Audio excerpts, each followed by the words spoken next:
You are listening to the Pencil and Paper Podcast Network. Wake up to the world you've been missing. Time to jump out of bed in the morning. No day, no life, now we're living. Can you feel it in the air that you're breathing? Time to show 'em what you're made of. Let's get back on track. Are you ready for a come on? Welcome back. Welcome back. Welcome back. Are you ready now? You're lifting off the ground. Welcome back. No coming down. Can you feel it all around? Welcome back. Hello and welcome back to Super Mega Crash Beyond. I am your host, Stephen White. With me, as always, is my co-host, Alacia Finley. Aw, happy Monday. And we are joined today by a longtime friend of our show. Of course, this is his first appearance on this iteration of Beyond. Yeah. He is author, podcaster, editor, all-around busy guy, the amazingly awesome Erik Slader. Welcome, Erik. Aw, thank you. That was such an awesome intro. Well, I could have been He's a little good bit. at those. Yeah. No, I appreciate it. I'm honored to be back. You guys are always, a lot of fun to hang out with and stuff. This is always a good time. You're an awesome conversationalist. You always bring something awesome to the table. And today's topic that you have, I think we're going to go down a rabbit hole. Several. Oh, I'm sure. This is the most. It's a definitely a rabbit hole. Like it's an endless pit of weirdness and fun. But yeah. Well, before we dive into that, I know that you recently published a new story, a new book, Tempest Machina. That's right, Tempest Machina. It's basically a time travel short story, but I included some other bonus content in there, like a flash fiction piece I wrote, and I included. So it's a time travel story, right? Mm-hmm. And I just had this idea that ended up expanding a little bit more than I intended to, but I wrote out a brief history of time travel to go with it. And it includes, I went deep with it, like talking about time travel in fiction, talking about theoretical physicists who have talked about the subject and all kinds of stuff. But it goes a lot deeper than, I even realized until I started looking into it. So I figure it might be a fun topic to tackle on this episode. For sure. Well, I have no facts or anything to back up any of my stuff, so we'll just see where it goes. That's totally fine. Yeah. It's speculative after all, so. Sure. I was actually hoping to have finished your book before we talked because I got about halfway and I was like, God damn it. And then I was looking for the extra time to finish it up and I never got it. But I did get halfway and from what I was listening to, I liked the visualizations. I had the way you were describing everything and that's awesome. The way you were kind of laying it all out. It was very intriguing and I was eager to finish it. I lost track of my time, but... No rush. I understand. I'm pretty terrible with time myself, which is why everybody I'm so needs obsessed with parts it. of Stevens all week long. His time's very well booked. But yeah, this is one of those stories. I'm sure it's not for everyone, but it was just one of those things. It was kind of like there's sort of a personal angle to it, and I just felt like I needed to get it out there out in the world, Mm-hmm. So yeah. And I know that when you can find a way for just to kind of use this as a comparison. We were talking earlier this week, just between the two of us, and I had mentioned that screenplay that I had written. Yeah. And which I'm also excited to check out. There is a personal level, very much what you said about your story there, that I had to kind of put into it. So for a little context, when you read it, the father character in there is very much me. Oh. So you can have that as a personal way of kind of reflecting on that. Yeah, so that makes sense. I won't say any more than that, but no, that's okay. I'm excited to check it out. And I think when it comes to storytelling, even if it doesn't matter if it takes place in the future on a distant planet, there's always that human connection that you got to bring to it. And that's what engages people. That's what people really care about is the characters. And there is always an element of truth to it, right? Yeah.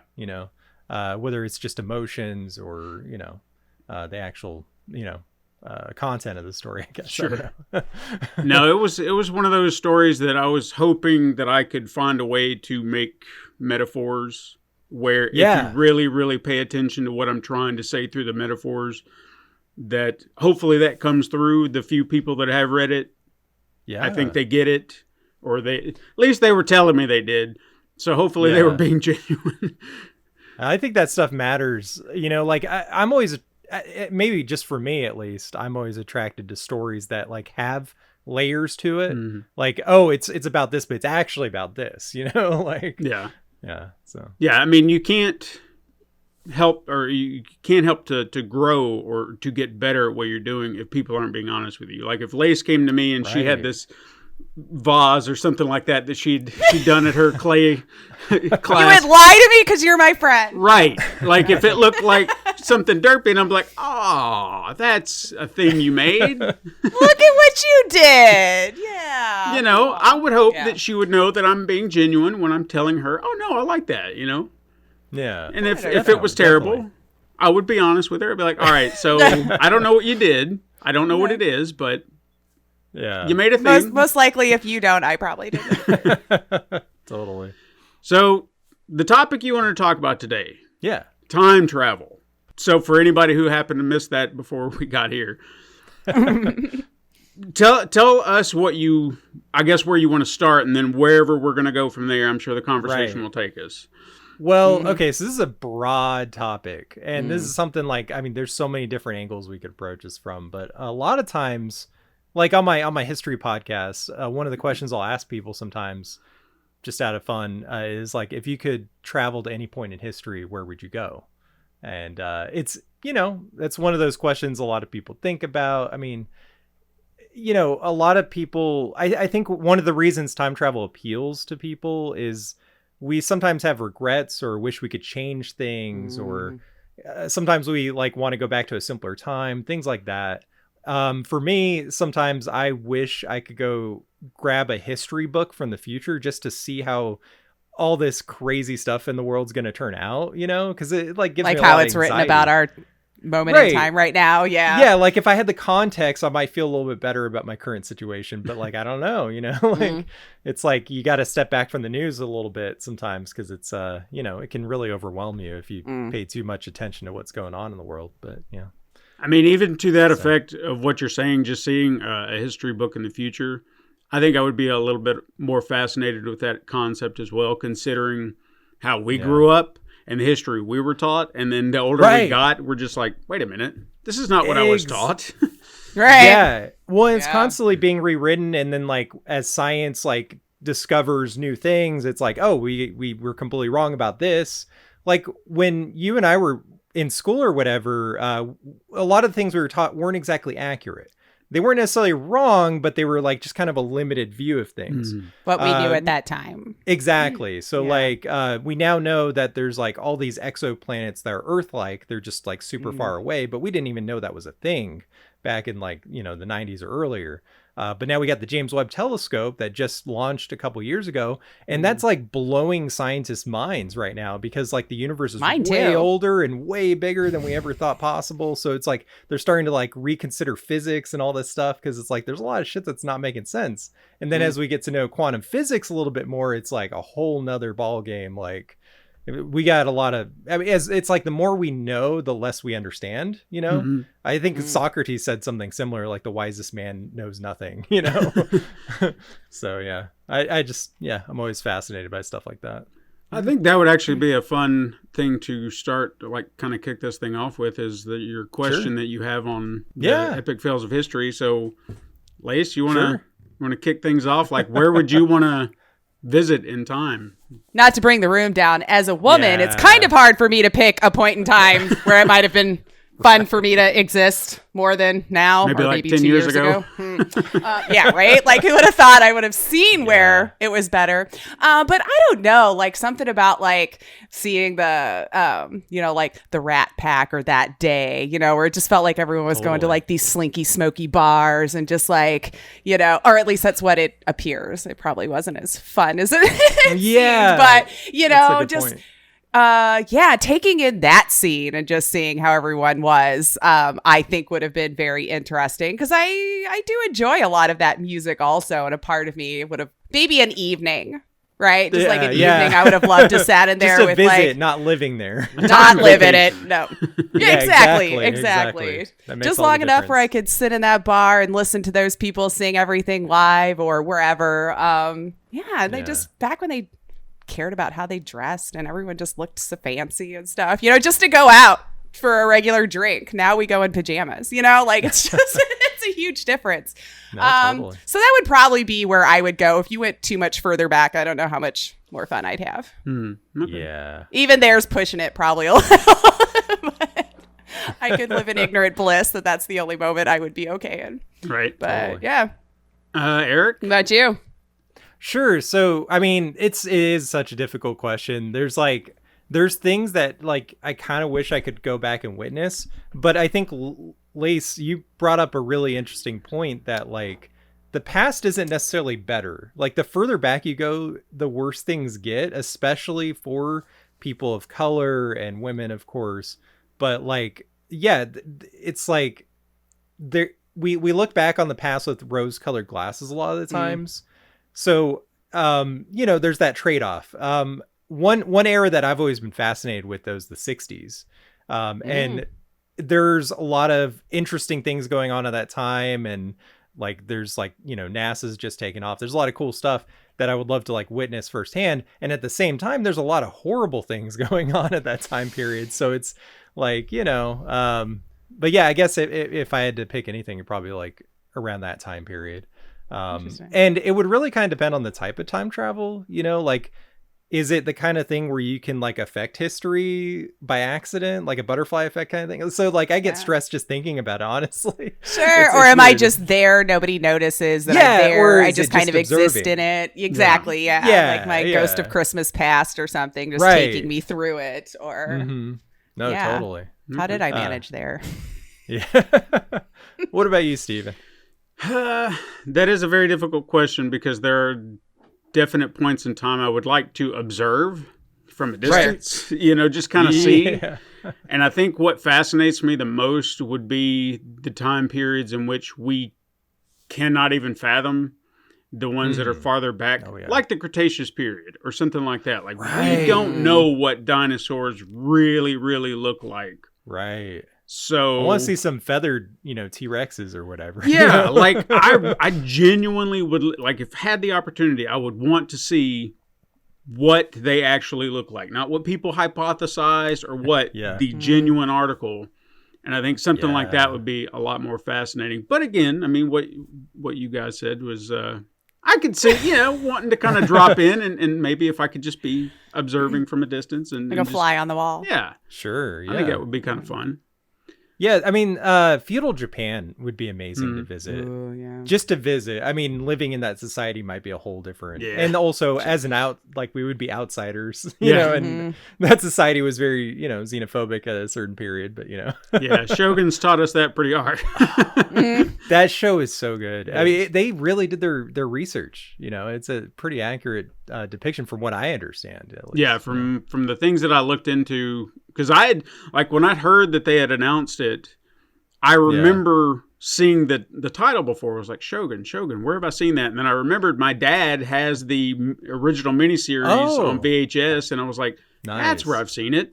And then I did a little research and was like, it was a book, and then it was the miniseries, and now it's this new miniseries, which is apparently better than both of their, either iteration. So I was like, okay, well then I'm down to check it out. Let me check it out. And it's been real solid. I do want to go back and check out the original miniseries. Apparently, they don't translate the Japanese dialogue, which is really interesting. So it makes you feel like you're in his shoes, I guess. Not even, like subtitles at least? From what I understand, at least. I don't know if they had different versions, but at least that's what I was told. Like I would always go to subtitles myself. I'd rather just hear the actors. Yeah, totally. They did it better, in my opinion. I think I give them credit for being so bold in this particular iteration for sticking to Japanese language and not catering and being like, well, no one's going to sit and read subtitles for 70% of the entire episode, so maybe we should just throw in some English. I'm like, no, let's make it accurate. And I was like, okay, cool. Well, and I love that the language stuff, like the translations are a big part of it. Like that's the meat of the story, really. The miscommunications and stuff, and trying to kind of bridge that gap. So yeah. And I find it funny now because I'm absorbing a lot more Japanese media and having more knowledge of the language. I'm starting to see it paying off ever so slightly. I won't say a lot, but just ever so slightly. It's like I hear things or I see something. I'm like, I know that character. What is that? And I'll have to rack my brain for a second. Because we were watching those Duolingo lessons are paying off. Yeah, right.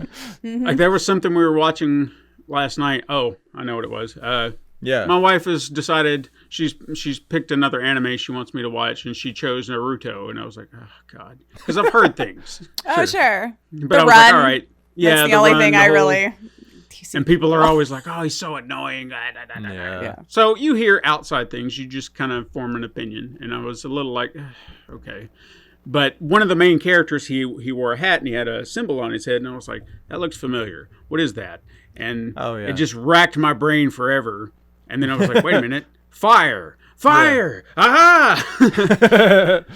I don't know what it meant in context of him, but I was like, it means fire. That's what it is. So totally, it's like that Scott Pilgrim moment where it's like he gets it, like the little meter, the light bulb goes off. I get that. Here's a question that I want to pose, and then hopefully this will kind of lead us down some more avenues. I want to know from everybody, what is your, like, if you had a true concept of time travel in your heart, like what you believe it would be, what is it? Like how do you perceive time travel being the most accurate to your mind if it were true? If it were possible, how would it happen? Yeah. Yes. Like how would it be implemented? Like how I envision it implemented? Or it's a good question. I think more in the sense of if you were able to go back in time, what concept that we've seen in media would you say feels accurate to you? So like Assassin's Creed. Oh, sorry. Well, like, would it be something, like Assassin's Creed? Or would it be something Leap, like or Quantum Leap? Quantum Leap's a good example. Back to the Future, or even to like the more recent extent would be like Avengers Endgame. So they have different time travel rules that everyone wants to sit there and say, well, no, it's not like that. It's like this. And it's not like that. It's like this. Is it though? Yeah. What concept speaks truth to you personally? Like, what do you think it would be? Or maybe you hope it would be. So, Eric, what do you think? Yeah, please, the person who's more studied in it, I'll rip off your answer maybe. This is a tough one. Going by some of the things that scientists have said, one of the theories is that if a time machine is made, you wouldn't be able to go back until the point when the time machine was created, if that makes sense. So I feel like that kind of makes sense in a weird way, because there's something called closed time. What was it called? Closed time circuits or something. It's like a loop. Like it has to it has to be a closed time loop or whatever.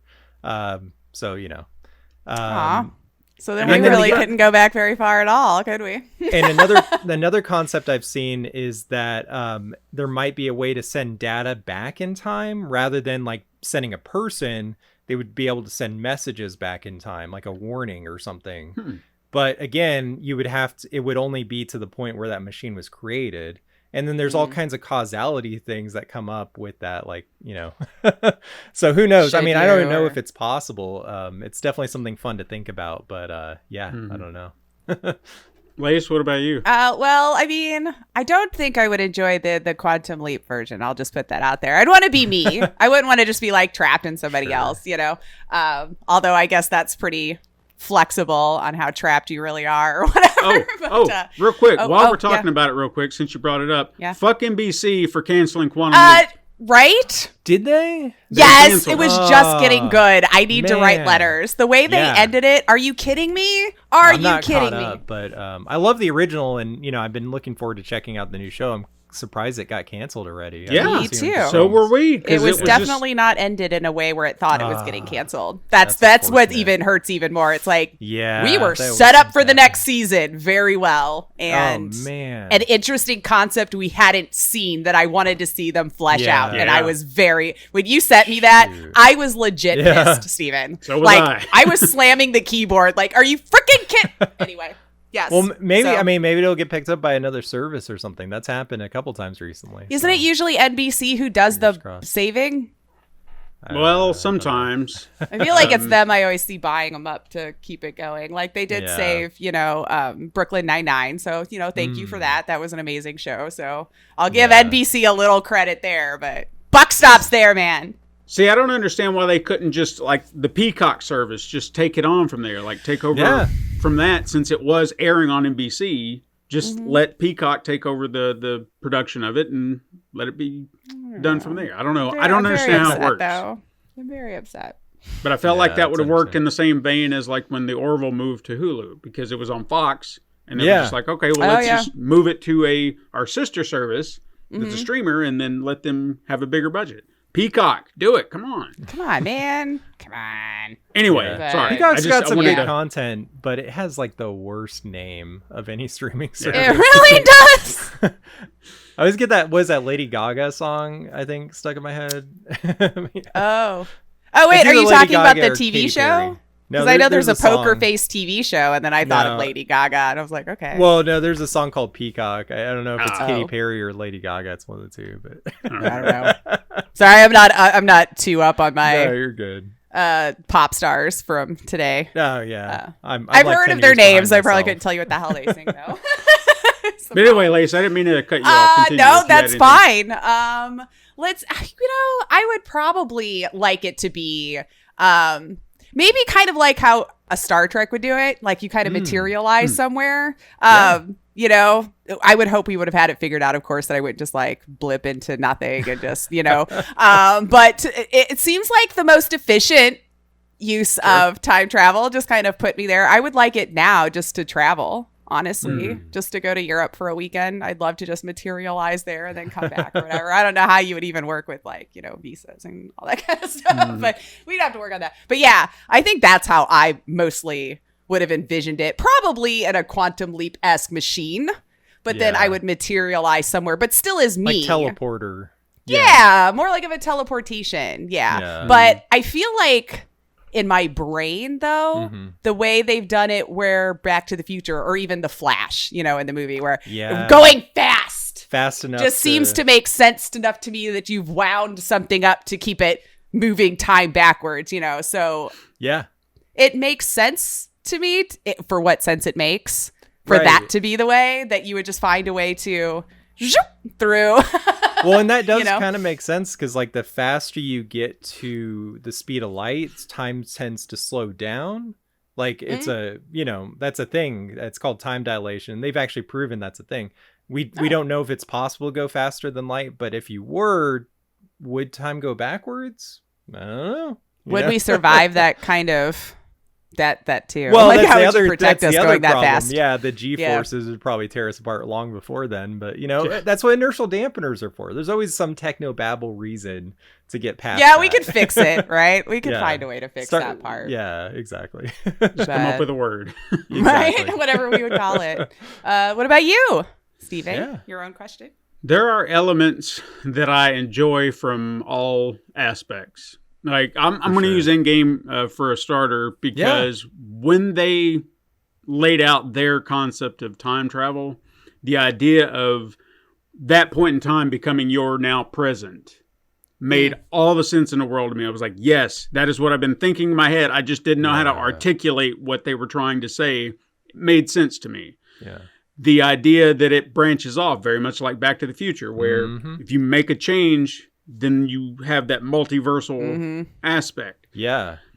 I genuinely feel like the jumping through space and time feels a little stretchy for me. Like Yeah. I like the idea of like if you're time traveling, you're going from that point in time. Like Yeah. wherever you are in space, you will then go back to that point in space. Hopefully, there's not going to be something in your way, like a rock. I see what you're saying. Yeah. Right. Yeah. Oh, sure. Like wherever you materialize, that stuff didn't exist. Whatever. Yeah. I've always wondered about that, like, because like the planet's always moving. So if you're ending up in the same exact spot, wouldn't you technically end up floating in space? Or does gravity affect it? Like, are you going to end up where you were on the planet? You know? Right. Yeah. But yeah, I mean, they did. I hope they figured that out before they try it. You know? Well, that's probably how we figure out is when they try and go, oop.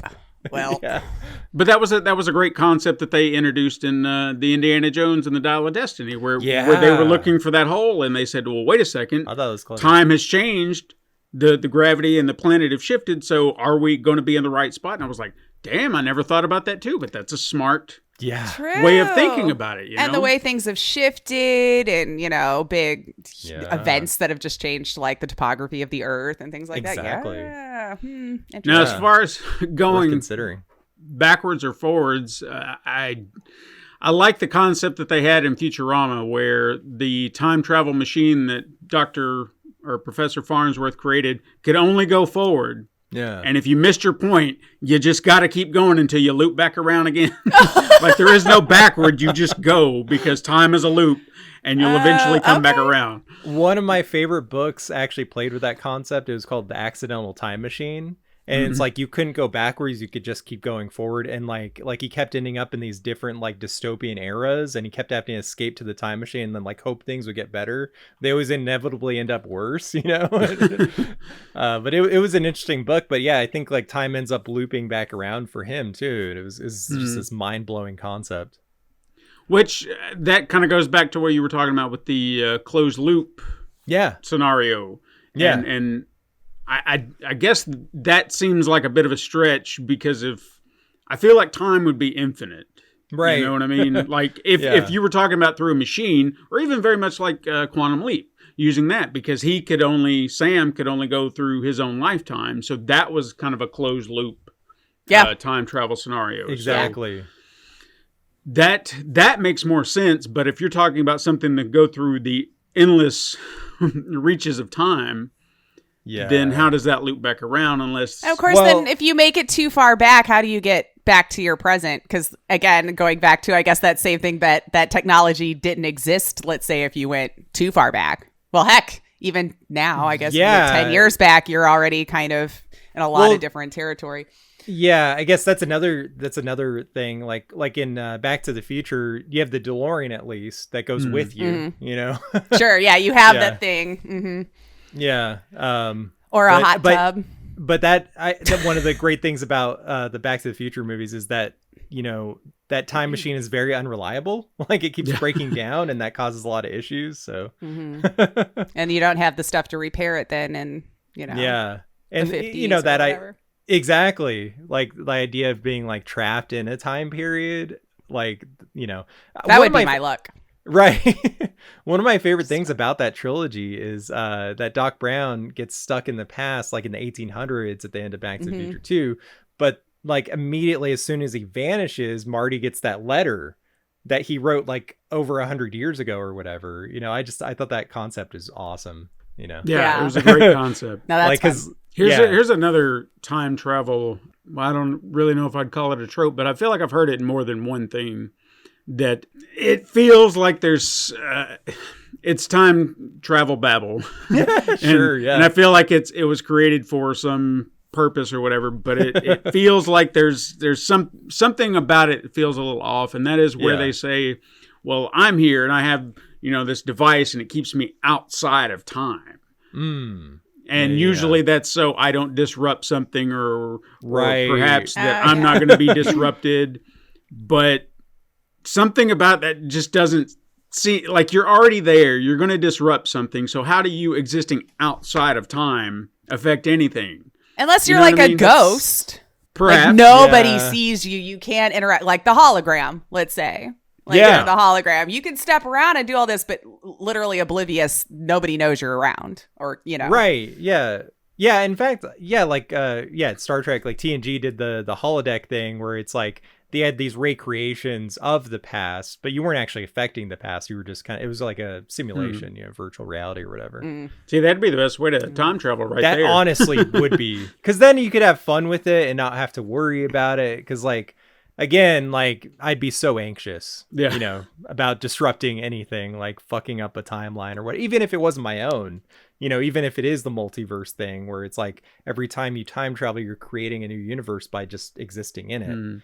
So, and then what's the real threat anymore? There's still consequences, maybe not for your timeline, but theirs. That's true. But yeah. So would you say that you feel that the multiverse concept and time travel are intertwined, or you think they can separate in their own way?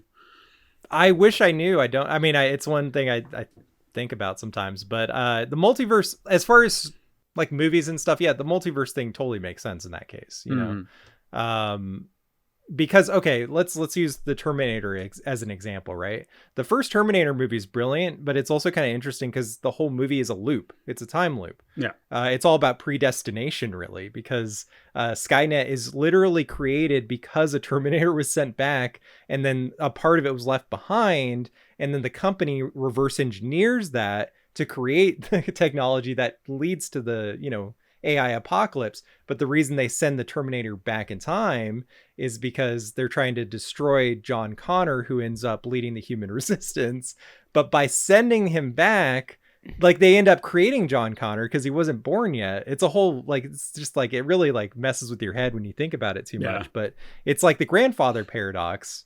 It's literally a paradox. It's the snake eating its own tail. And I love that concept, but it doesn't really make much sense. When you think about it too much. But it's funny because Terminator 2 then is no, we can actually change the future, And then, I mean, that's a great movie in its own right, but it's funny how it contradicts the first movie quite a bit. And then the sequels aren't even worth talking about after that. But, they keep contradicting the version of time travel. They keep breaking their own rules so they can make exactly. That story. So infuriating, I'm sure you all have heard me complain about that. I'll suspend any disbelief. Just don't break your own freaking rule. Exactly. You just got to keep with your own rules. Exactly. Yeah. So. Not to go off on a tangent or anything. Sorry, I keep going off on. No. I'm about to. That's kind of what we do. That's what we do. That's the fun of this conversation. Non-linear, right? Yeah. No, I heard a story on a podcast this past week. Edward Furlong, matter of fact, he did an interview with Michael Rosenbaum, and nice. He talked about. He talked about. I didn't know this. He got offered and actually had the role of John Connor for Terminator 3. Whoa. And he fucked it up by doing one thing that they asked him not to. What's that? Drugs. Oh.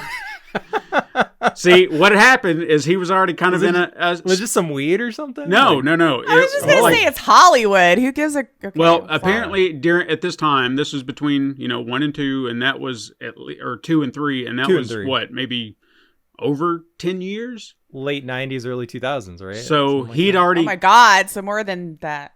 So he'd already gotten into his drug addictions and things like that, and... The studio came to him and was like, hey, we want you to be John Connor in Terminator 3. We know of certain things that you do, your personal proclivities. So if you want this, here's millions of dollars. And I'm talking millions. That's what he said, millions. Whew. All you have to do is not do drugs. Dang. And he said he signed that contract, walked out, got on the phone to his buddies and said, let's party. I got millions, baby. And then... went to the club that night, did the drugs, and paparazzi probably. No, sure. Worse. Well, in 90s, maybe not yet. Worse. Yeah. He OD'd in that club. Are you serious? No. Yeah. He said he went to the bathroom. Oh my God. Had like a little sack of heroin, dropped it, God. and was trying to clean it up, and finally just said, "Fuck it." And oh no. Yep. He said next thing you know, he had people standing over top of him, and he was like, what happened? And he was like, dude, you OD'd. And he was like, no, I didn't. He was like, no, seriously, you did. That's scary. I'm glad he's okay. Yeah. For holy crap. Real. But you'd think that would have been a wake-up call. But clearly did it he wasn't. continue after that? He did. He said it was addiction's a hell of a thing, man. Like I don't even He's want to. been through rehab since then, though, right? Yeah. Now he did. He so. mentioned that he went into rehab, like him and I don't know if you know the actress Monica Aquino. You might not know her by name, but the only movie I've ever seen her in was Freddy vs. Jason. She was like the main girl, the blonde. Okay. And apparently they were in a big relationship, and he got her into drugs pretty hard. If you've seen pictures of them currently, boy, they did a number on one another. Hard. Dang. But he admitted, he screwed up her life. He got her into it, so he owns that. But when they went into rehab, he got through about 6 months, and they told him, "All right, you're good." And he was like, "No, I don't want to go out there." Listen to him. Yeah. Yeah. So they let him stay Knows for an himself. entire year, Good. and that's what did it. He kicked it. That's he, awesome. he just good to knew, hear. he was like, I don't trust Yeah. myself being out there right now. That's awesome. Yeah, good for him. Yeah. I hope it continues on for him. I think it is. Lots of He said healing. that he used to have this dream where he was getting high all the time on heroin and stuff like that. Yeah. And it was just, he said it was my happy dream. Every time I'd have it, I was like, oh man, it feels so good. He said he has that same dream now, but it's a nightmare because he's afraid of relapsing. So I think I think he's on the not straight good, and but- narrow. That's good. Yeah. Anyway, doesn't But yeah, have wow. to do with time travel. That's interesting. I didn't know that. I didn't know that either. I think It's too bad that he missed out on the opopportunity, but at the same time, Terminator 3 was not the best Terminator movie, so That's maybe true. That's true. maybe it worked Yeah. out okay. And I think he All did things mention- considered, I guess. Yeah. I think he mentioned that he was actually present for Dark Fate. Like, I guess okay. he did the mocap or whatever for him. Nice. He didn't understand it, but he was just like, all right, you're giving me money for it. Cool. Hey, I'll that's read kinda these cool. lines. Yeah. Yeah. Anyway, sorry. I thought that was since we were talking about Terminator. It was, Yeah. it was a no, fun that's story.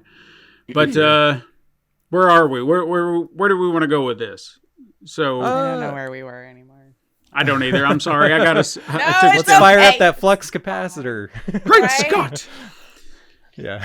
Well, okay. So time travel machines and devices. Like, what are some of your favorites that you've seen in media? Either one of you.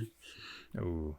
Because I mean, obviously, like we said, the DeLorean. I think it's Well, stylish in its own way, but a little unreliable. A little unreliable, maybe not the best one to get you around, but it's Yeah. it's pretty cool. It's pretty cool. What about Flashy. Love the fire trail that it leads. Yeah. you know? right? And Inconspicuous just gone. at all. Yeah. Yeah. Like, where did it come from? What was on Yeah. the ground? Why is it on fire? Yeah. I mean, I'd say the most gaudy of all of them would happen to be Bill and Ted's phone yeah. booth. What, the phone Phone booth? booth. Well, what about the hot tub? Oh yeah, there's They the just hot like tub time fell machine. asleep in a hot tub or whatever and woke up in the 80s. That seems like the most luxurious way to travel That in would be time. Just awesome. like Yeah. chill in the hot tub and wake up somewhere and be like, cool. Yeah. Like, why not a hot tub? Why not? Right? I think that's Or what even they like said. a Parent Trap situation. Yeah, exactly. That's the whole premise. Yeah. But yeah, I guess the TARDIS is kind of cool. It's a little goofy, but like the fact that it has like it's bigger on the inside, that whole concept's kind of neat. Oh, sure. Yeah. Doctor Who. But Yeah, well, let's talk about the history of it because I mean, Yeah. you mentioned that there's like a bunch of theoretical concepts that have kind of come about. So I mean, kind of give us a little rundown on that. Well, let's talk time travel and fiction first, Okay. because I thought this was kind of interesting. What do you think was the first time travel story? The title is slipping my mind. A lot of people. Isn't it the Time Machine? That's what everyone tends to think, right? That would've 1895, been, yeah. The Time Machine by H.G. Wells, right? Yes. That wasn't even the first time travel story that he wrote. Oh, Oh. He actually wrote one called The Chronic Argonauts in 1888, but that wasn't even the first time travel story, not by a long shot. okay. Prior to that, the first story featuring a time machine was in 1881, The Clock That Went Backward by Edward Page Mitchell. Okay. Okay. And it goes back even further. Oh, wow. Well, Because people I'm sure have that had was to have just the wondered fir- about this. That was just the first time a time machine was used in fiction, right? Mm-hmm. Prior to that, we get there's a couple stories about the future, right? Like apocalyptic futures, utopian futures, things like that. But back, let's see, 1872, there was a satirical novel by Samuel Butler called Erewhon. It was one of the earliest examples of a dystopian future brought about by artificial intelligence and explores the ideas of machine consciousness and self-replicating machines well before computers, robotics, AI, and nanotechnology were even a reality. This guy predicted all of that. Yeah, I was about to say, like, damn. nanotechnology is still not a thing. It's still theoretical, but he was talking about that kind of stuff like that long ago, 1872. Wow. Before that, it goes back further. We have in 1781, Anno 7603 by Johann Hermann Wessel, a satirical play where two characters end up in a future where gender roles have switched. So, like, people have been thinking about the future for a while, you know. Sure. And then, you know, prior to that, in 1771, there was a story called Memoirs of the Year 2500. And that's like one of the earliest examples of utopian fiction. But even before that, in 8th century Japan, there's this legend called, and I'm going to mess this name up, Urashima Taro. It's a mythical story that features a fisherman who visits a distant kingdom where time flows differently. After 3 days, he discovers he's been gone for 300 years. So, yeah. Okay. Interesting. So it it goes back a lot further than H.G. Mm-hmm. Wells. And I just thought that was really interesting the more I dug into it. A lot of things we take for granted in time travel fiction, like, it was interesting to kind of see the origins of that, you know, as I was putting together the timeline. So the first example of time loops in fiction was from an episode of the radio drama The Shadow in 1939 called The Man Who Murdered Time. And the very next year, 2 years later, in 1941, Robert A. Heinlein wrote By His Bootstraps, which of course popularized the concept of the bootstrap paradox. And it's funny, a lot of people misunderstand that phrase, like, pull yourself up by your bootstraps. The whole point is you can't do that. Like, people use that incorrectly. I just think it's kind of funny. Well, I mean, maybe, and so it's come back to its original meaning now. Yeah, exactly. It's like, where are they? They're gone. They're gone. We can't do it anymore. For sure. But yeah, I just, you know, going back through the history of, like, the concept in fiction, I thought was really fascinating. Heck yeah. Like the butterfly effect concept and, like, where that came from. You know, it's from a short story and all that. So I think a lot of the concepts that they had back then, because I don't feel like it would be all that far-fetched that someone way back when could possibly conceive a future, you know? Because, I mean, we could all do that. What is it going to look like in 1,000 years from now? I don't know. I mean, you take a look at what they thought the future would be back in the 60s and 70s, and we should be in flying cars. I was going to say they had a lot higher hopes for us back then. For sure. Even in the 80s. Yeah, it's funny when they get it right and when they get it wrong. You know, like, obviously Back to the Future 2 had a very optimistic depiction of 2015. I mean, they were pretty darn close about the Cubs win. I'll just say that. Yeah. They were pretty much almost on the money. And I'm like, wow, all right. What else they got in there? Speaking of people that did get predictions right, there are a few of those that are kind of scarily accurate. One that I go back to a lot is there's this book that was written in 1898 about the Titanic sinking before the Titanic was even built. It's called Futility or the Wreck of the Titan. A lot of the details line up, but the ship was called the Titan, not the Titanic. That's like the one thing he got wrong. But it's we're still really close. 14 years before the Titanic was even thought of, built, and sank on its maiden voyage. There's a story about a giant ship that sank on its maiden voyage, and it's just stuff like that kind of creeps me out when I read about it. You know, sure. It's like, is this like a universal consciousness thing going on? Like, you know. Who knows, you know? Or did somebody read that and be like, Psh, I'll make the one that doesn't sink. Right. What do you know, like someone like just read it and got accepted. too much hubris. Exactly. And then as it was going down, shit, you know? Yeah, exactly. So yeah. Not to hypothesize too deep, You're but good. Why would not? you happen to think that any of these people could very well be travelers of time? Because, Well, look, the guy who knows? wrote, who did you say from the 1800s that got all the robots and everything long Yeah, before yeah. computers? Yeah, Samuel Butler, 1872.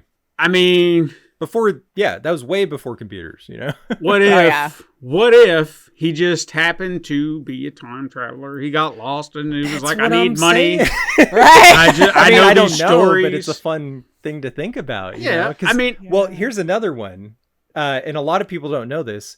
Victorian Countess Ada Lovelace. Have you heard of her? Mm-hmm. Not enough heard the people name. know about her. She became the world's first computer programmer a good 100 years before digital computers were invented. In 1843, she came up with computer programming language for a thing that didn't exist. Like computers weren't a thing.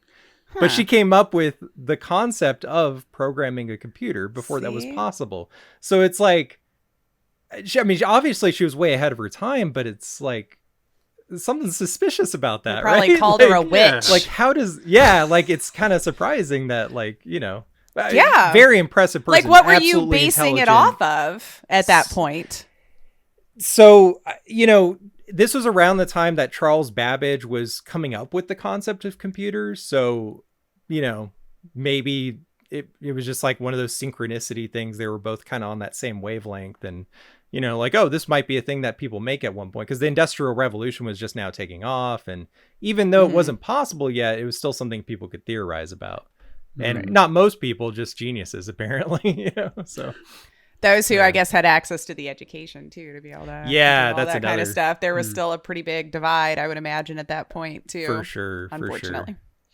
But yeah. I mean, I would like to think that there's a little bit more to it than that, but I mean, Yeah. Let's the more logical part of my brain is like, yeah, they well, were probably just smart. Yeah.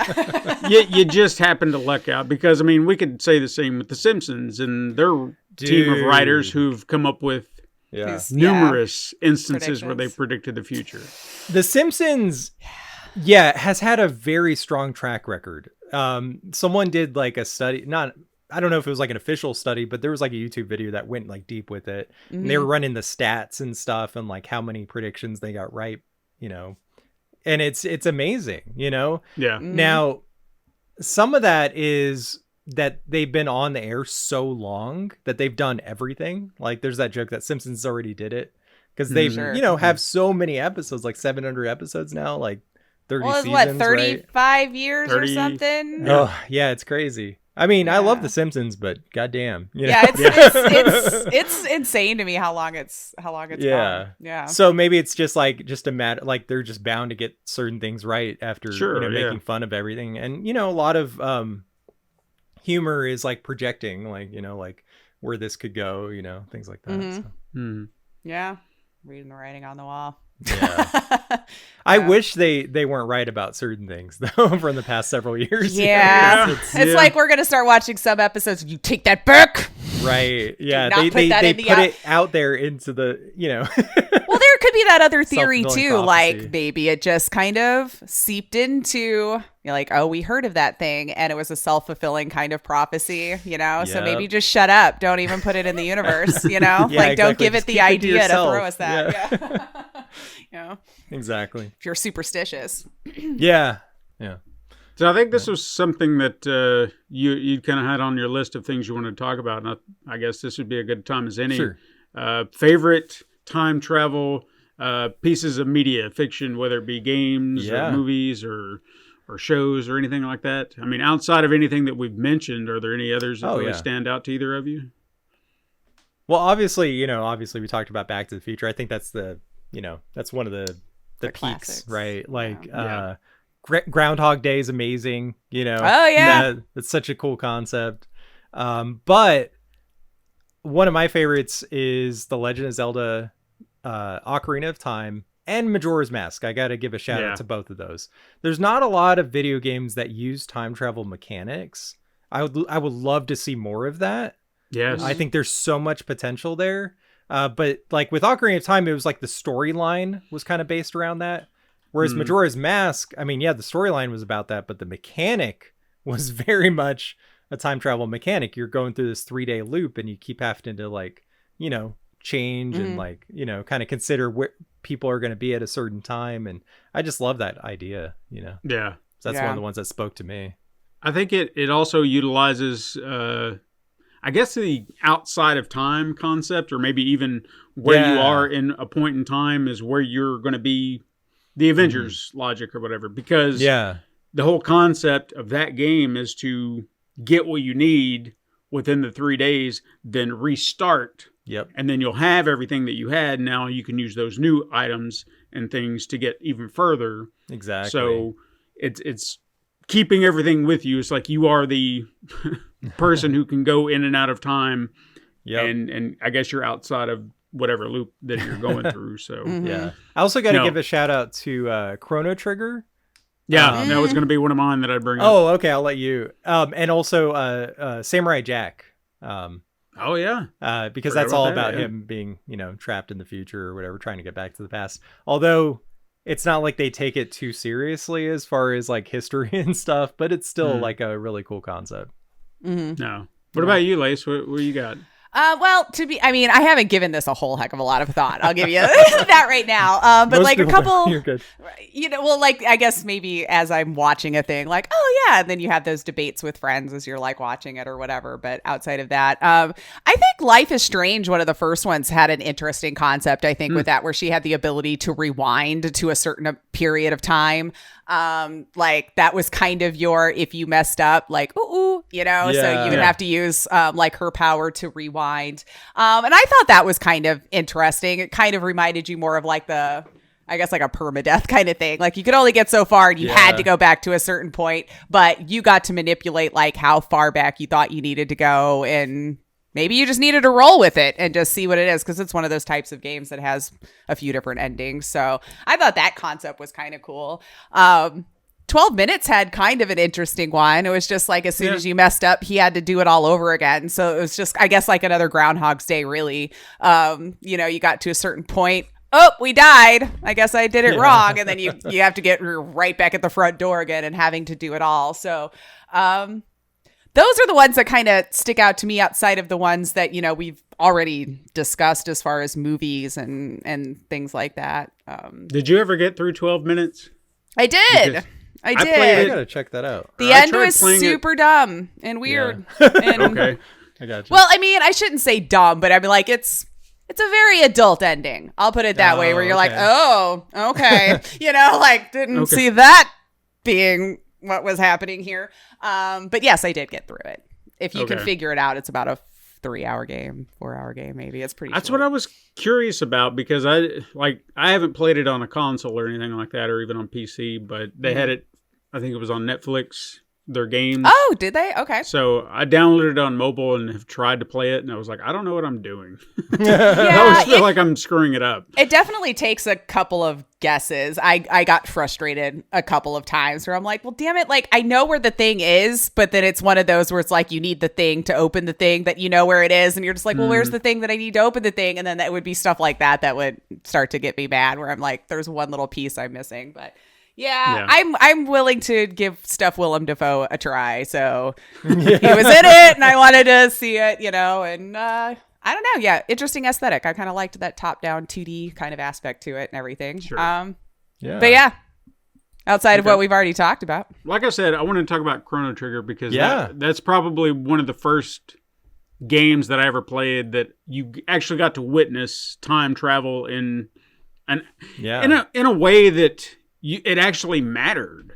You know what I mean? Because, whereas like Echo the Dolphin, it was just kind of like thrown in there randomly. Yeah, it didn't make any sense. But in Chrono Trigger, they actually found a way, and granted, it wasn't as meaningful sometimes that you would kind of hope, but you could affect things in the future. And that was a concept that I had never seen in a game before. So it was like, if I go back endings and stuff.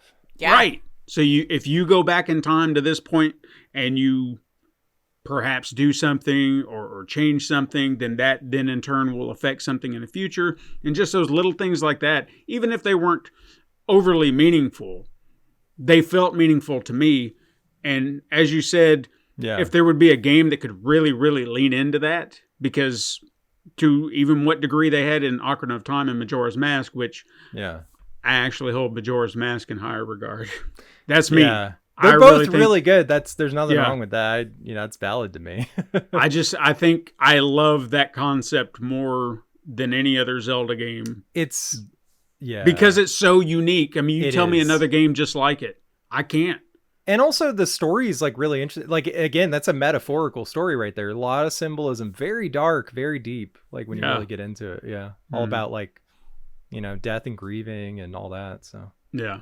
But I would love to see a game that really, I mean, you could kind of keep it on a smaller scale, but to have that ability to time travel, maybe you're just in a city and you can bounce to certain points in time, and then what you do there, maybe it can benefit something, or a butterfly effect that could cause a bigger ripple. So then now you have to figure out, do I do this and cause that? Or I don't know, it just put a lot of questionable decisions on your plate, and I think that would be so much fun. I'm right there with you. In fact, that's like my dream game is like I think the way to do it would be to, how like the Spider-Man games lately have been like recreating New York City, which is impressive. I feel like you would have to kind of keep it isolated to one specific area and then develop the different time periods, right?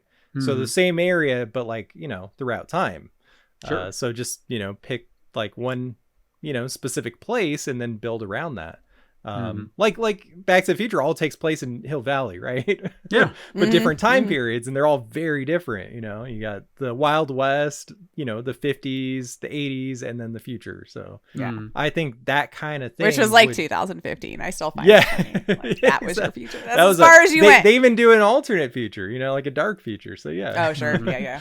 But yeah, I think you're right on to something. I'm right there with you, Steven. Yeah, I don't see why they couldn't pull that off. I know they tried to some degree with that Telltale Back to the Future game, but that doesn't. Oh yeah, it doesn't because you already had your set narrative for that, so it doesn't really work. So even if you did, very much like any Telltale game, you think your decision mattered, but really did it? Yeah, it changed the you story. had one of two choices, and it was going to go one of two ways. Yeah, right. Yeah, I think it has to be open world, and it has to be kind of like at least the first two Mass Effect games, where like your choices really do matter by the end. Like they will affect things, Yeah. They're getting better with certain games with that though, or for sure. And the technology, the illusion of it is a lot better to where it's like it's only going to be programmed so much in it. However, though, with the AI and stuff now, they're messing with that with gaming, and I'm interested to see where they go with it. I've been playing with some stuff that has it. It's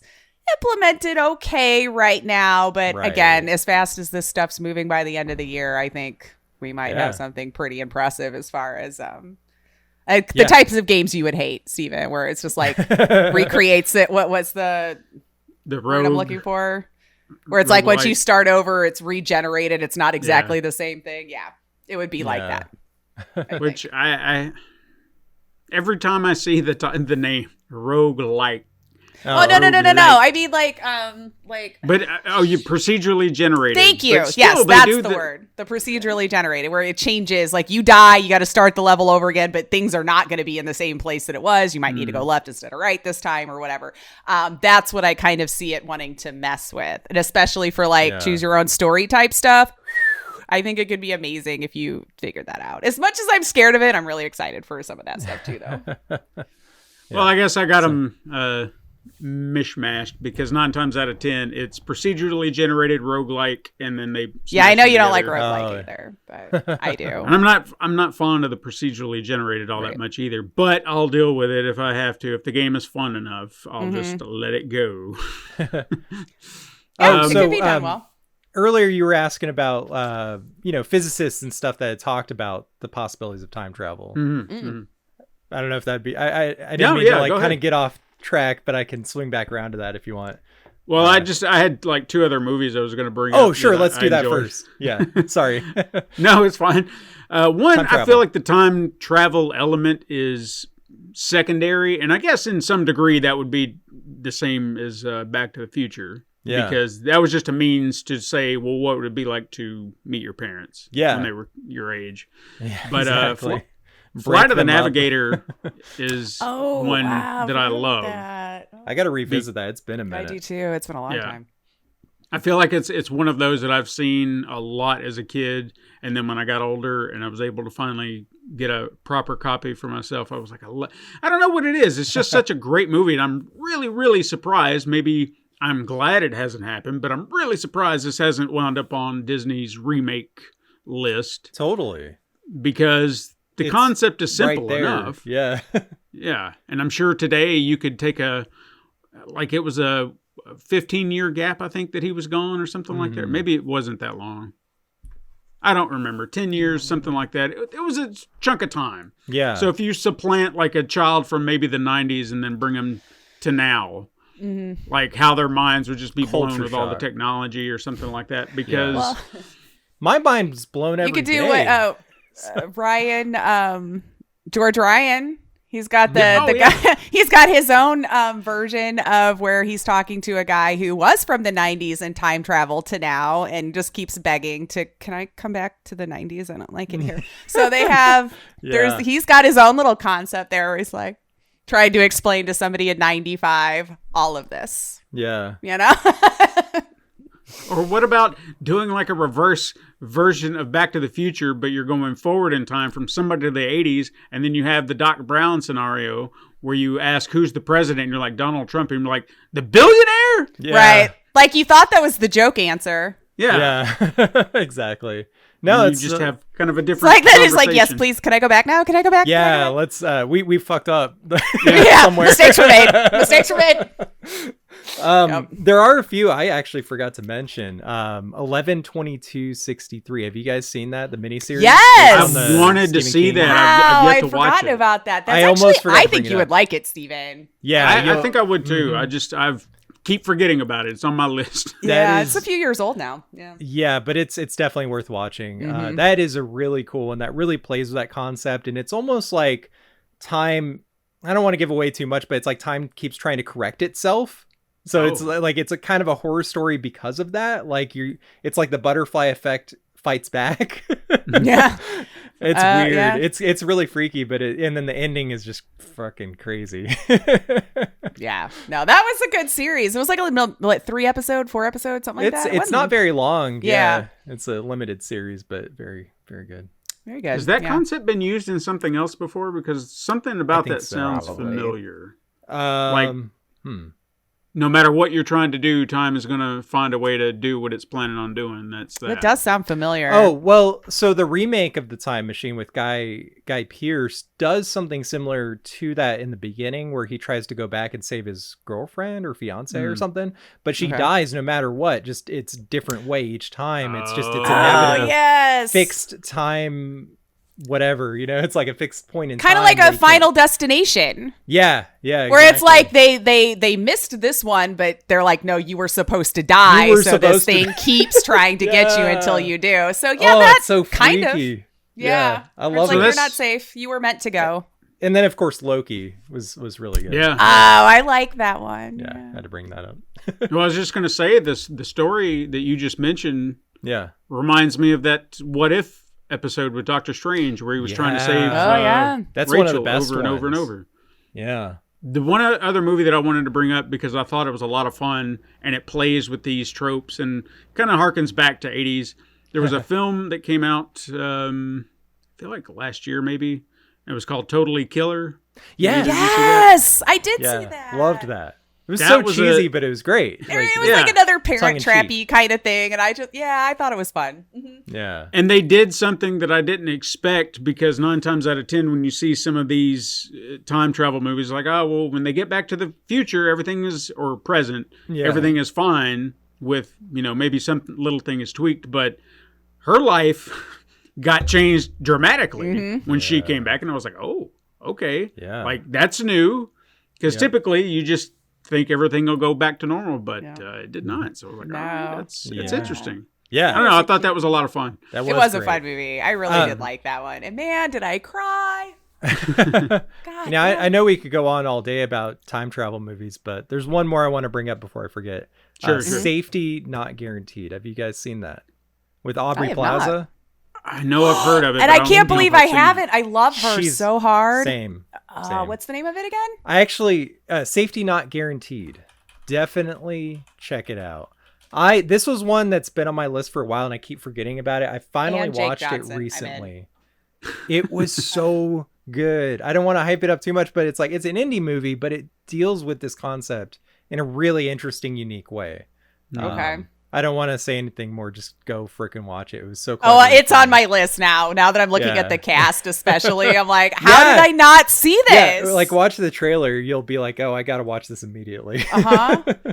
Yeah. It kind of snuck under the radar, you know? Dang. I Colin usually Trevorrow. seek her stuff out. That's why Yeah, I'm a little Colin shocked I Trevorrow. hadn't seen it. Because Yeah. I do like her. She's wonderfully Totally. weird. I love her. Yeah. She's great. Very unique. She is. So what was it that you wanted to talk about? With the after- physicists. what- Yeah. when we Right, came right. back to the movies. Yeah, sorry. So, yeah, there was a couple things I came across when I was looking into this that I thought were really interesting. I mentioned before, like, you know, there's been theoretical physicists that have kind of done the math, you know. Albert Einstein talked about wormholes back in the 30s and said that, yeah, technically it's possible. We'll probably never have that technology, but, you know, he said it was technically possible theoretically with wormholes. And then Stephen Hawking expanded on that research and he said it was possible but improbable. And what was really funny is this was on a documentary at one point, I remember seeing, but he held a party for time travelers and put the invitations out after the party. No one showed up. Maybe they just didn't like Stephen Hawking, but that was supposedly his proof that it probably wasn't real. I just thought that was kind of interesting. It was a fun little way of doing that. And Michio Kaku, another theoretical physicist, has also kind of, you know, played with the idea and said that maybe one day we'll have the technology, because it seems like one of the issues is the amount of energy you would need is so immense that, you know, it's just insane to even comprehend those numbers, I guess. Yeah, we still don't even have good storage for that now. Yeah, exactly. But in 2006, there was a scientist by the name of Dr. Ronald Mallet. Have you heard of this guy? He wrote a book called Time Traveler, A Scientist's Personal Mission to Make Time Travel a Reality, nonfiction. And he puts together the scientific proposal on how one might actually be able to make a working time machine using spinning lasers, apparently. Something to do with, I don't know. It's way beyond me, but apparently he did he put some thought into it. But the only catch is that, and I think I mentioned this earlier, is that you would only be able to send information back through time to the point when the machine was actually turned on. And I think this is kind of like maybe playing off the concept of tachyons, which are theoretical molecules that go backward in time. We're not even sure if they exist, but there's some theorists that think they are a thing. So, you know, I'm not a scientist. I don't know, but it's interesting to think about. For sure. And then you got like the concept of the Mandela effect, which you guys have heard of that, right? Like, I feel like everyone's kind of experienced that to a certain extent. Like the Fruit of the Loom logo, that's the one that really throws me through a loop. Like, I remember it. What the fuck? Are they trolling us? Is the company trolling us? Like, is this like big viral campaign to like get it out there in the zeitgeist? I don't know. But that one that's kind of an interesting one. And then in 2011. Scientists at CERN, this is a really interesting one. Scientists at CERN reported that I'm going to mess this up. A tau neutrino was observed traveling faster than the speed of light. This was later retracted due to a faulty fiber optic system, allegedly. But they like made an announcement and then we're like, oh, never mind. And then JK. In 2013, the Iranian news agency Fars posted a story claiming that a 27-year-old Iranian scientist had invented a time machine that could see into the future. And then again, the story was retracted a few days later. So it's like these stories keep popping up and then they're like, oh, never mind. Nothing to see here. So, when I was putting together the timeline, I had to include crap like that. Sure. I mean, it's still a record of somebody talking about it. Exactly. Right? So, and then this is a book I read recently. by a theoretical physicist called Carlo Rovelli. Again, this is nonfiction. It's called The Order of Time. And in it, he basically proposes that time doesn't actually exist, at least not the way we think it does. It's just our linear three-dimensional perception of a fourth-dimensional reality, which again is like mind-blowing stuff to even comprehend. But what he's saying is like, you know, we're thinking it's this one thing, but it's actually not. Like, time's fluid. And again, it goes back to time dilation. Time dilation's a real thing. Astronauts aboard the ISS, the International Space Station, actually are aging slightly slower. It's by milliseconds, but it's still a observable thing. So the faster you go, the slower time goes for you. And if that's the case, then time isn't this constant thing, you know. It's all about perception, and you know, it's really just our linear experience of it. So, and I mean, perception is that's reality, right? So like, you know, how I'm seeing it. Yeah. Because that actually was one thing I did kind of wonder about, that with like aging and time and stuff like that. Like, as you're doing this, like, am I aging at the same rate going back? So when I come back to my present, am I older all of a sudden, or like, did I stay put, Benjamin or Button kind of thing? Like, like do by I just going back in time, do you de-age? Like, how's that work? I don't know. Yeah, like, does this form just keep on trucking along regardless of where it's traveling in time? I don't know. Yeah, that was one I had thought about, where I was like, for sure. Man. What if I time traveled for, like, Sam? He's gone for 5 years, comes back. Does he look 5 years older in his present? You know, like, or 20 or 30 at this point, you know, but. Exactly. That's what always kind of bothered me about the idea of light speed travel. Yeah. That's something, even if we achieve that, there's going to be the time problem. Technically time travel, because what we see in the night sky is we're actually looking into the past, because the light hasn't gotten to us yet, right? Like, or it's just now getting to us from thousands of years ago.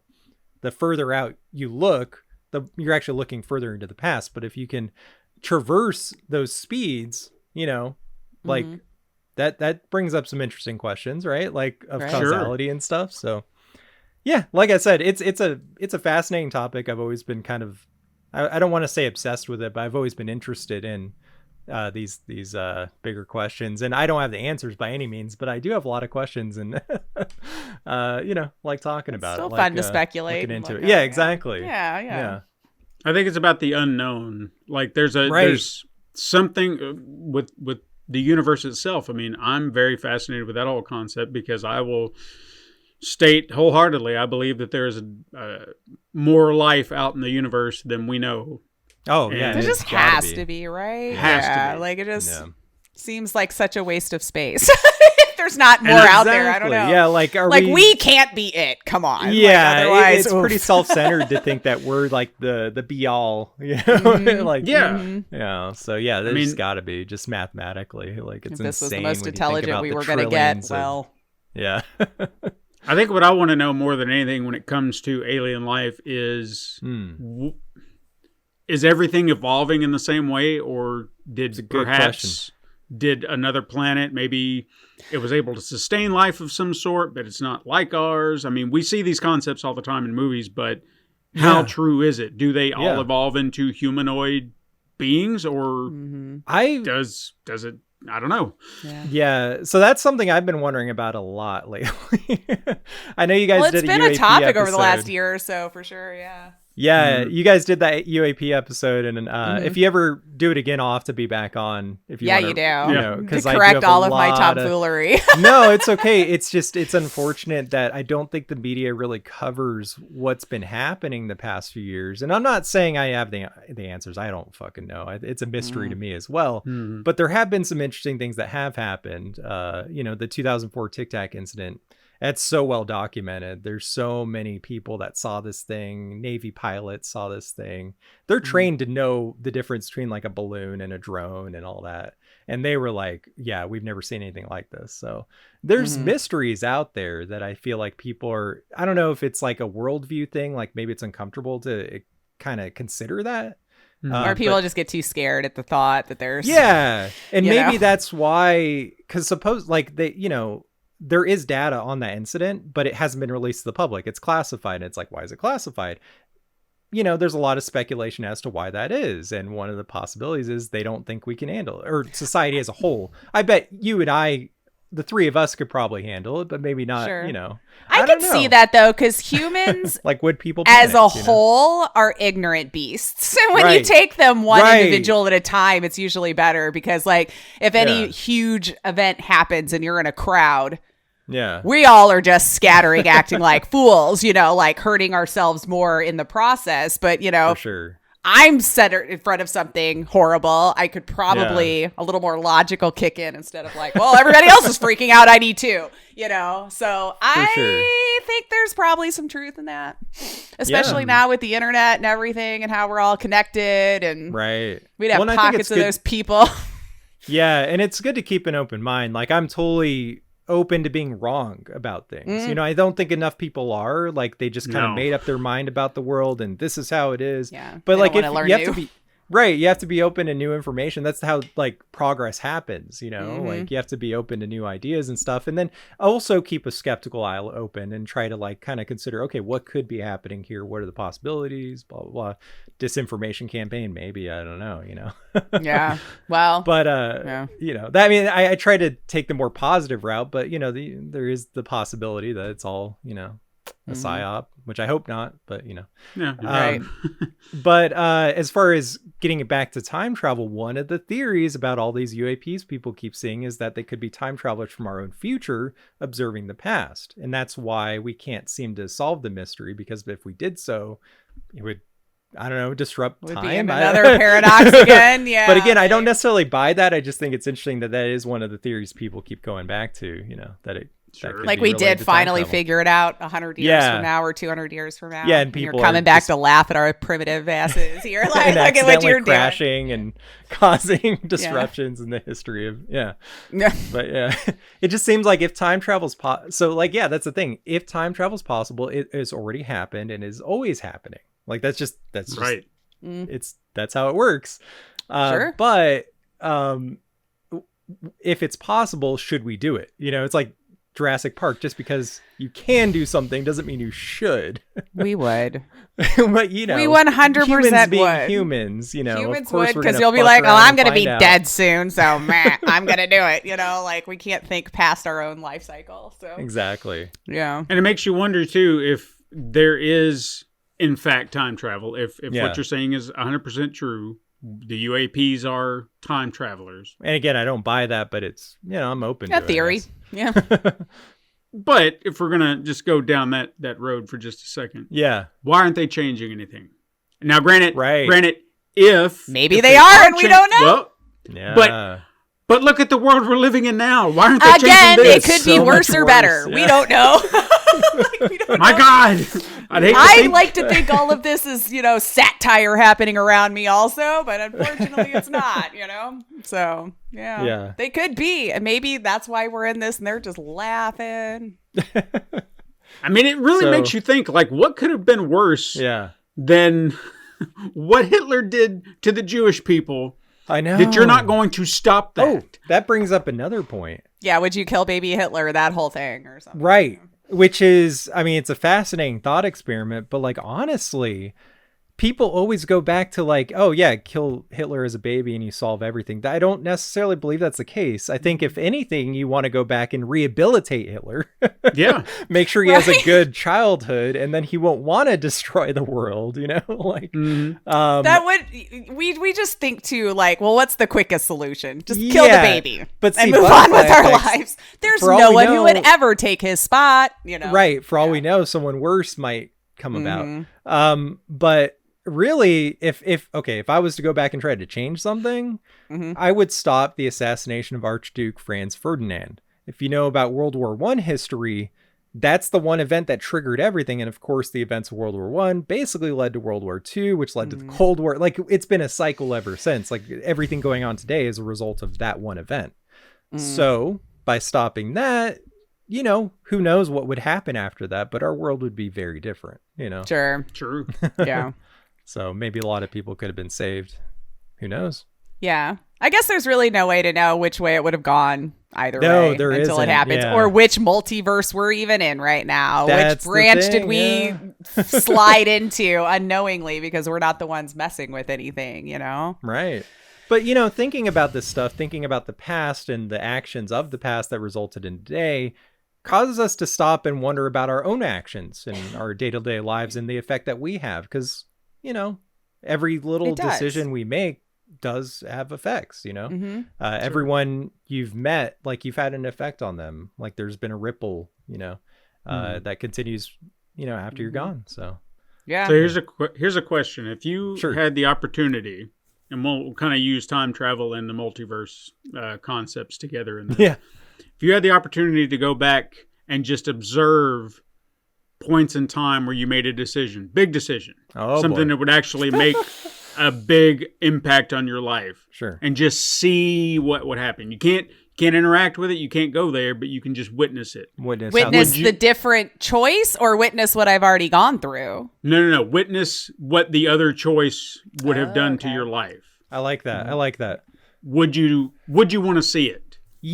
I would say yes. That's tough.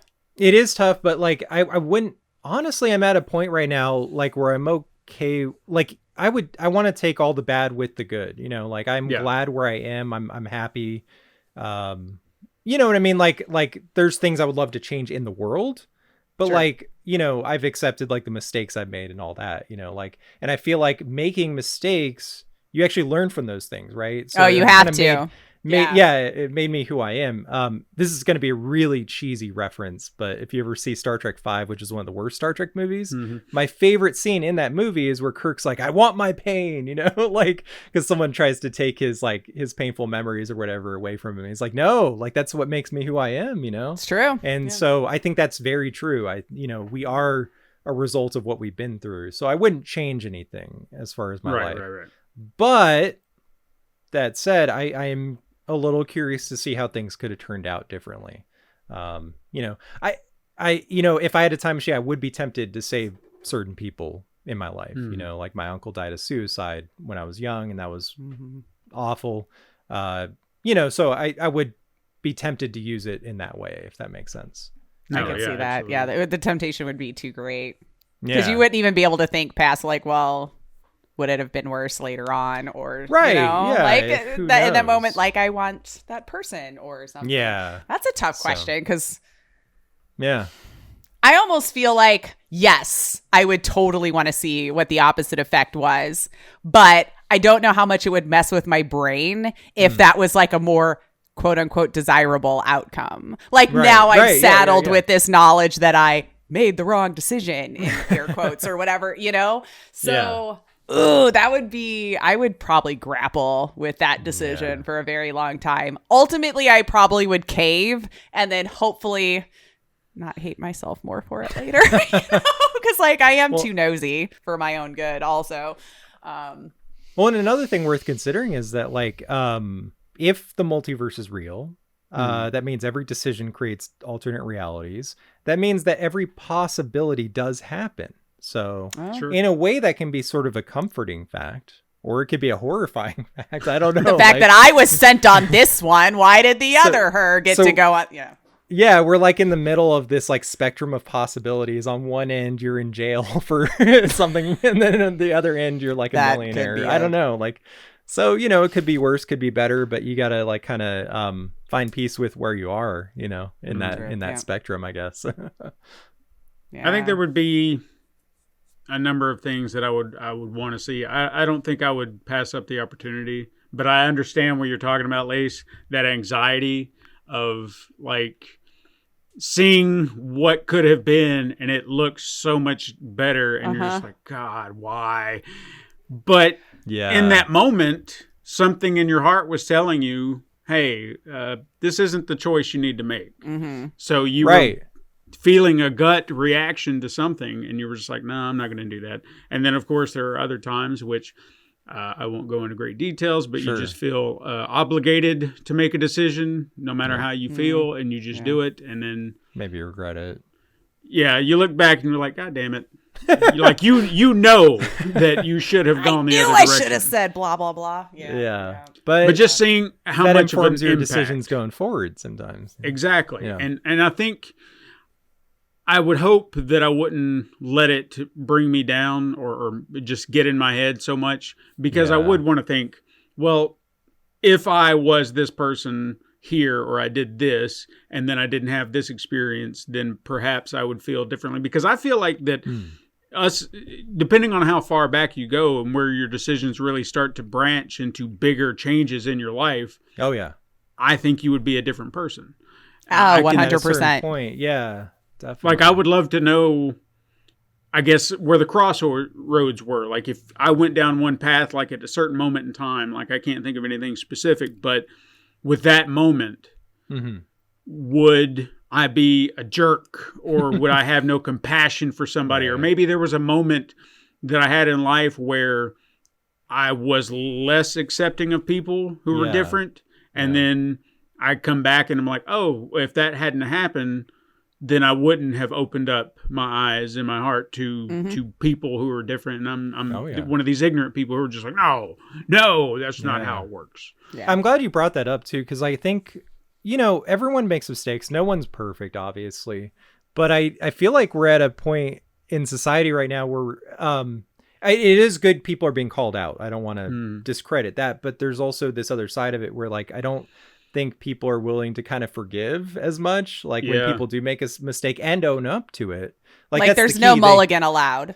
Right. Yeah. Like, I think people can change, and a lot of times I think internet culture can be a little unforgiving. It's like, yeah, they slipped up, but like they're working on it and they're trying to do better, but they don't want to. People don't want to acknowledge that. We just want to be angry and, hashtag. Well, sure. But especially if it was from something like 10, 15 years ago, that's when I get even more upset, where I was like, what if that person legitimately has found growth from that moment and changed? Are we giving them a reason to?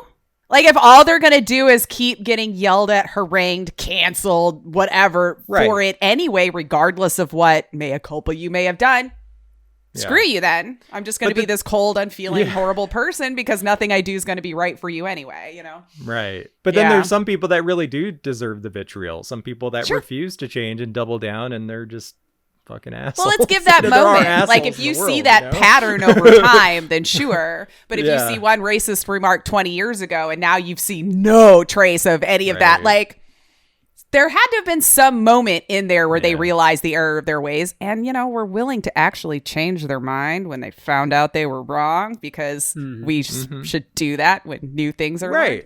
But it's uncomfortable. I think that's the problem, is that change is not easy. It's not. So, and admitting when you're wrong and all that. So, But that is something I do wish we had a little bit more of, where we all just quit trying to pretend like, well, I've already know what's right and that's that.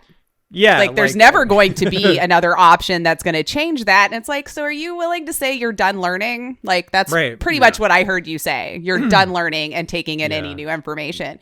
And that's something we could learn, I guess, if we would let them travel into the future and be like, see, if you would have just been a little bit more malleable here, you'd be so less miserable there, or something. I don't know. Right. Yeah. It's one of those things that kind of bothers me about, like, politics today. Like, I do get fired up about some issues. Don't get me wrong. Sure. I'm all about equity and everything, but like, there's so many issues that are so polarized where it's like, there's actually some nuance here, but we're kind of ignoring it. And I get it. And the problem is because we have a two-party system, which is so dumb. It shouldn't be that way. It shouldn't be. It's never black and white. So why are we making it that way? Yeah. Or the fact that it's just like, no more compromise is had. It's just like, we're very tribal now. It's very me against you. Right. Whether you made a good point or not, I can't be friends with you. I can't do that because you don't agree with the whole monolithic opinion that I have. And well, and that's the other thing, is people like approaching it like sports teams. It's like they double down on this thing no matter what. It's like, my side's always right. Yeah, whatever. Yeah. So hopefully we'll find our way back to it. I feel like there's got to be some. And apparently we have to explode a little bit more. It's difficult because there's one side. Yeah, we're not going to get into that, but you know what I mean? Like, It's very difficult to navigate right now, and literally everyone in the States knows. Yeah, exactly. You all understand. Or in the world, I guess. Yeah. We're losing our mind everywhere these days. We are. Yeah. Well, it's like you said. I mean, when people say something that was acceptable decades ago and people can't let that stuff go.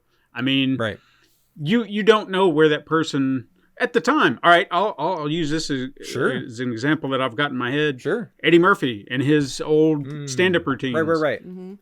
Yeah, why are they coming after him for that? I mean, you remember what it was like back then? Yeah. Dude, I mean, they were going. Come on. Yeah. They were also trying to cancel like Sean Connery after he died. I'm like, can we like John Wayne after he died? I'm like, look, I get it. It was bad. Yeah. Stop thinking you're better than the rest of us, that you would have acted any differently in that time. That's what bothers me. Because it's the like, time, exactly. That is a great you are example. conditioned to how you're raised and how you're thinking. Yeah. And like, if I was put into that time frame, Yeah. I probably would have the same stupid thoughts. That's how I was raised. Yeah. That was the people in my life. That was Right. the verbiage I heard. That was, so there, of course, obviously we have them in history where people did not go along with those regardless of but stop thinking you would have been that one. Right. Yeah. Well, like you're levitating above all of us, and no matter what time that you were in, you would have always made the most ethical decision or something. Like, it's just, I don't know. Yeah, and like it's been a slow progression of like as we're, becoming more accepting, which is a great thing, but it does take time to kind of get there, and there's various reasons for that. But like look back at like the old Bond movies and like the original Star Trek series, like especially with like the old Star Trek series, like they were actually striving to be inclusive, and they didn't always get it right. But that doesn't mean they, they should have been canceled. Like they were trying within their time, and, and like, there's certain things like that didn't age well in the Bond movies. But if you take it with that context and you kind of understand that going in, you can still enjoy those movies. Just know that like, yeah, there's like a couple lines here that are kind of fucked up. And like, maybe that scene, that's not super great. It's not a good, role model or whatever. It's like, but yeah, it's like a little slap. Yeah, but it's like within that time frame, it's actually not that. You know what I mean? I don't know. Yeah. I totally get it. Yeah. I can see what you're saying, because like if we were there and sitting there watching it, I don't think it would have hit the way that it's hitting us now after the progress having been made, and we could see that it's.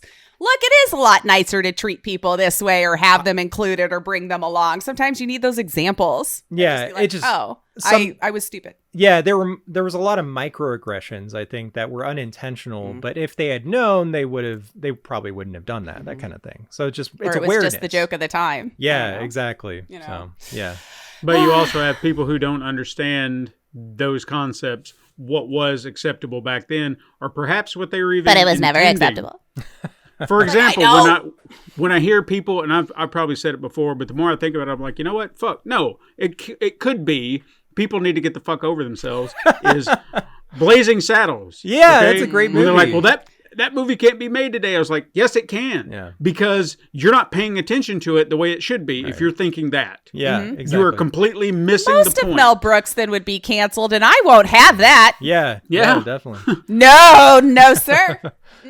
Yeah, no, that's such a good point. Like, yeah, certain jokes may not have aged well, but that doesn't mean you gotta throw out the baby with the bathwater, like yeah.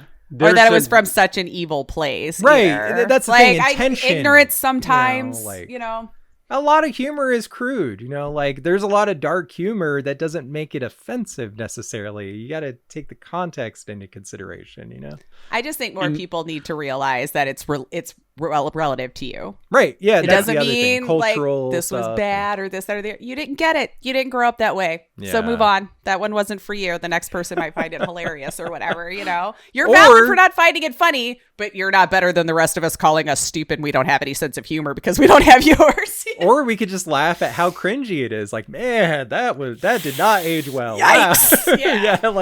Yeah. Just laugh and roll with it. It's fine. Yeah. This is how we learn. Otherwise, we'd still be just as gross and crude as we were back then towards everybody, because we never learned any lessons. Well, and that's the thing. As sophisticated as we are, we're still, not that different from apes, like we're just smart apes. Dumb animals, Exactly. We're smarter animals, I guess. I think, it's good for people to be humble, It's a time travel movie we should have brought up, but I don't feel like the time travel aspect really plays into it as hard as Planet of the Apes. Oh, that's on the timeline.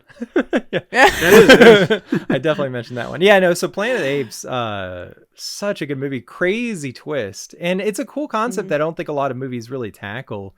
The idea of like that amount of time, like thousands and thousands of years, like species evolve and stuff, and what that might look like, so. Because that was at least far removed, about not 2,000 years directly, but close. It's a lot of time. Yeah. Because I think it was like 3975 or something like that. That when sounds they arrived. Yeah, that sounds right. Something like that. I'm excited about the new one, by the way, because it seems to be playing on that original concept. Like, obviously, the last few movies were great. It was kind of a soft reboot with, like, what was it? Rise of the Planet of the Apes, Dawn of the Planet of the Apes, War of the Lands. This one's jumping ahead hundreds of years to, Kingdom of the Planet of the Apes, and it's a lot more like that original movie, So it's like they've been setting up the history of that. How we get there. That's what I was going to say. Yeah. It's almost like, I think that last trailer that I saw seemed like they were really going to try to dive deep into the concept of like, well, how did the human world and everything that came before it get forgotten? Yeah. And then you have someone like this king ape who's just like, oh, it's going to be our history and our world. Yeah. All that shit doesn't matter. So I'm interested to see how that plays out, because I got that same vibe too. Right. Like, you're trying to get that understanding of how that division got created and how everything got forgotten. And so that brings up another point I want to talk about before we, I know we probably got to wrap up soon, but this is a big topic. But lately there's been a lot of interesting like archaeological finds that don't quite mesh with what we understand about our history. And so it brings up a lot of questions like, what happened? How did we not know about this? And it's interesting because like we didn't have like written language as far as we know until ancient Sumeria, like 4,000, 5,000 years ago, something like that. But we know that humans have had society and stuff prior to that. And, so they're, but yeah, there's a lot of interesting things that have been found over the years that seem to kind of like make us question what we actually know about our own history. One of those things being back in 1739, the first of several metal Roman dodecahedrons were discovered, and we still don't know what their purpose was or how they created them. And it's one of those interesting things. It's like, what is this? It looks like some high-tech thing that shouldn't exist, but it's from thousands of years ago. We carbon dated it and stuff. So there's that one. And then, of course, the movie Indiana Jones and the Dial of Destiny, the whole concept was based on a real-life discovery, which was the Antikythera mechanism, found in 1901. And this was, we don't know who created it. Archimedes is one of the possibilities, but it was basically a mechanical computer, not like a digital computer, but it's like an analog, like basically a really complex clock that could track celestial bodies and stuff, as far as we know.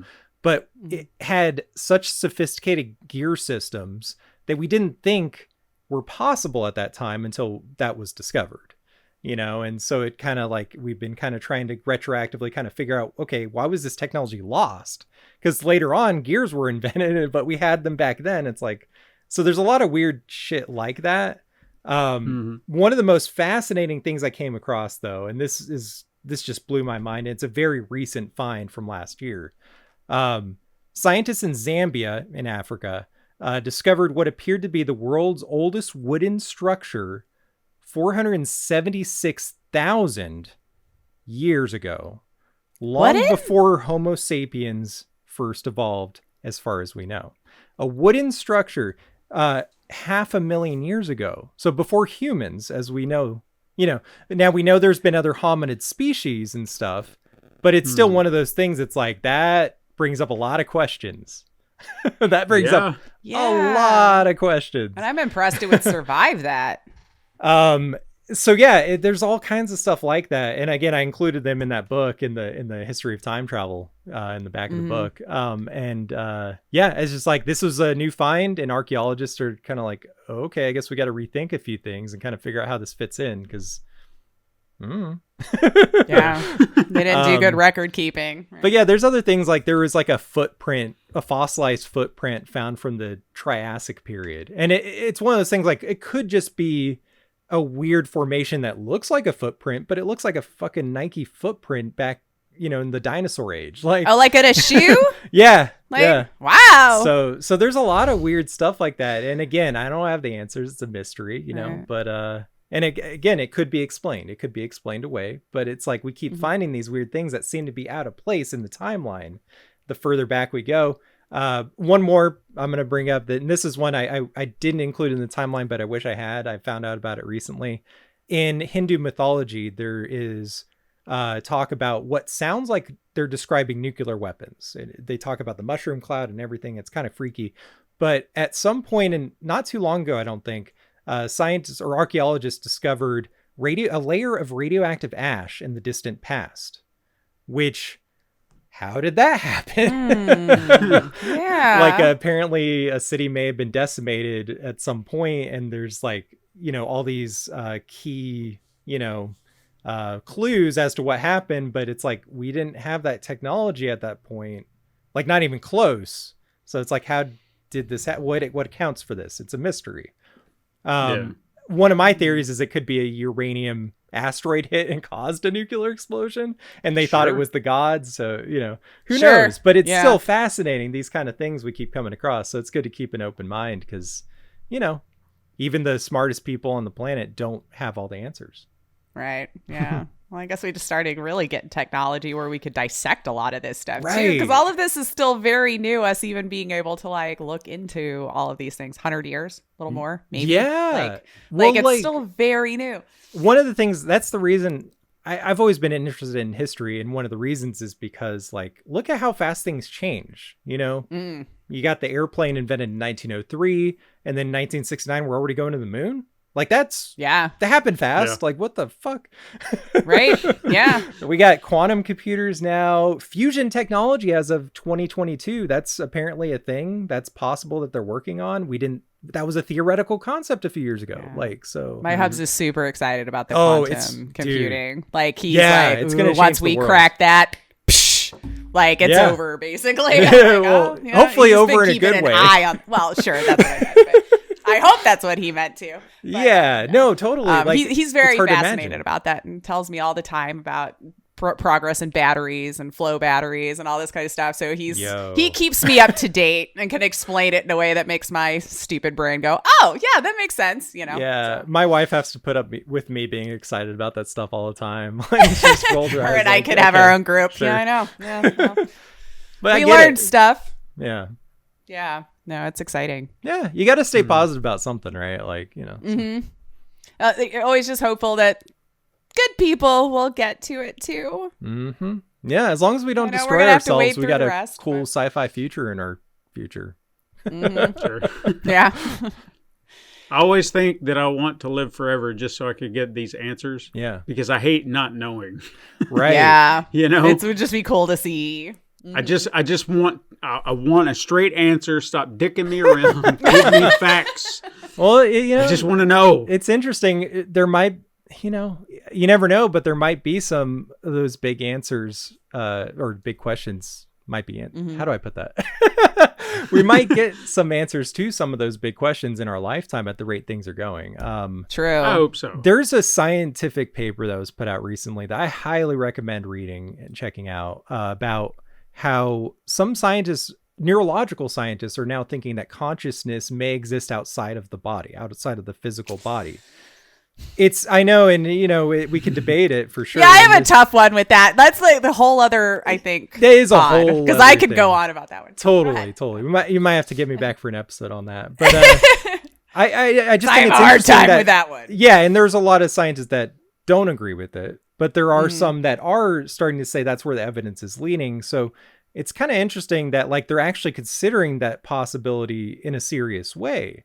And so, you know, I'm curious to see more research on it. You know, I want people to actually explore this and just maybe get to an answer on that and figure that out. Because if it's right, you know, ghosts, spirits might be real, I guess. I don't know if I know that's the thing you're gonna have to break through on me, because I don't believe any of that supernatural stuff. I'm I kind of just think it's like how you were before you were born. It's just you're just not. You know? Just not. And it's hard to existing. wrap your brain around, of course, but like you're just not anymore. That's how I see it. If you could show me and prove to me that there might be other, I would love to see it, and I open to the possibility. Yeah. But I would be shocked. Kind of like Uploaded, like that show that we Yeah. watch. Yeah.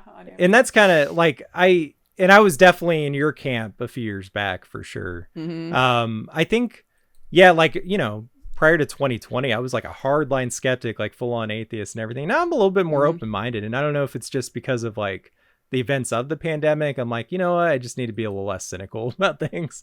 Yeah. So, I mean, I'm not saying I know, but I'm open to the mystery of wherever it leads, even if it's I felt like I've nothingness. come full circle on it, back to it. I will always Sure, I just say understand that. agnostic. Yeah, Like, that's I a good always way just to be be, I like, think, you know? I just want to stay right there because, I mean, I don't know if I'm right or wrong, and none of us do because we're all That's alive. the thing. Yeah, we don't have the You answer. know? I don't.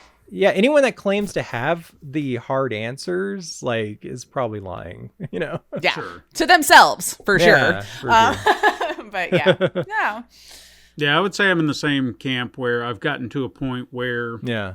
I would still, like, if someone asked me point blank, do you believe in a God? I would be like, no. Yeah. But I like the idea of, like, not understanding where the universe started and Right. the Big Bangs, and we've heard all these theories and everything.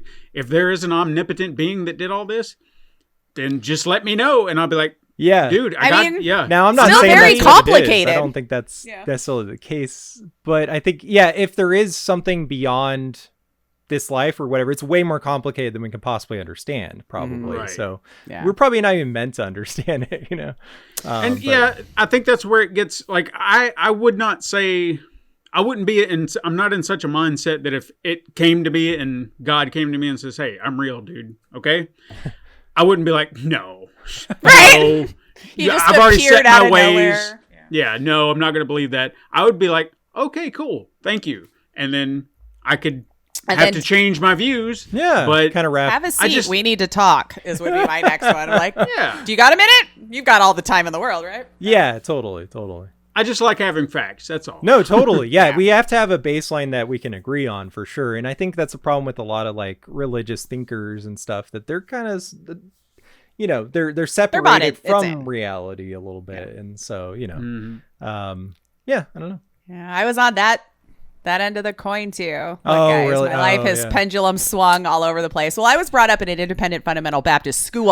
Oh, yeah, that'll do it. Fundamentalism is just fun in any religion. And I think that's you the know, problem with most. Yeah, that's a whole conversation. For you. the fact I came out, I guess, nearly as well adjusted as I did is kind of surprising. But yeah, no, my life has definitely went from one pendulum swing to the other. But I'll land in the middle, I'm sure, somewhere at some point. And I mean, I'm get gone. not judging or anything. I'm just, I guess. Oh, I'm it was sort of not like going I had towards the middle. choices growing up, but then, myself, you know, yeah. as you get older, then you're like, well, wait a minute. Yeah. Why? But this, It's good to question Mm, everything, yeah. honestly. you know. Mhm. That's where I'm So- at. Yes, definitely. Be open to the fact that you could be wrong. You might learn something cool along the way. Just, it's fine if you're wrong. Humans are wrong once in a while. I think that's our It is. problem. Nobody wants to Yeah. be wrong. And it's like, it's okay. We all are. And Stephen, At you some brought point. up earlier, you know, if we do at some point get like tangible evidence of ET or whatever, you know, if it turns out they are humanoid, the implications of that alone are pretty interesting. Like, what does that mean about evolution? Like, is there some kind of convergent thing going on? Like, that I would be fascinated if that ever happens, you know, in our lifetime. Yeah. Because it would, you know, it might not necessarily solve some of the big questions, but it would like maybe lead us on a path to maybe understanding the universe better, you know. I think so too. Yeah. 100%. And just knowing think- that we're not alone. Like, you know, like I'm pretty sure, but I don't know, you know. Sure. Yeah, exactly. And I'm honestly afraid of what would happen if they did arrive and announce, hey, we're from another planet, whoever these beings are, Yeah. because there's going to be such a division. Right. Yeah. We see it all the time now. Yeah. There could be video evidence, Right. and it would be Like- like, this is all AI generated. It's fake. I was just going to Well, that's say, the we've kind of problem set now. ourselves up for that now. We messed Yes, up like- because like if News outlets will be covering this 24/7, and people will still be all like, I was, nope, it's a hoax. all I'll say is, do you remember So- a year ago, Will Yeah. Smith eating spaghetti? right. A year ago. Yeah, it looked One. awful back then, and now 1 year. Yeah, the new version we did of that to ourselves. It's getting scary. Deep fakes are just, that's going to cause some problems. They already have in a way, you know? It's already caused problems. Yep. We know that, like, you know, Russian hackers have used like weaponized disinformation over the last several years to kind of move things in their benefit, you know? So, yeah. I think any government's not above that. If Right. it comes No, I down agree. to it, if Yeah, they have to propaganda deceive is or a thing. whatever. Yeah. We always gotta And be- now we're making it easier. And probably like, oh, if I did do some horrible thing, well, that wasn't me. Right. Somebody's deep faking it. Like, Me. it's so much harder You know, to so- prove now because that technology exists.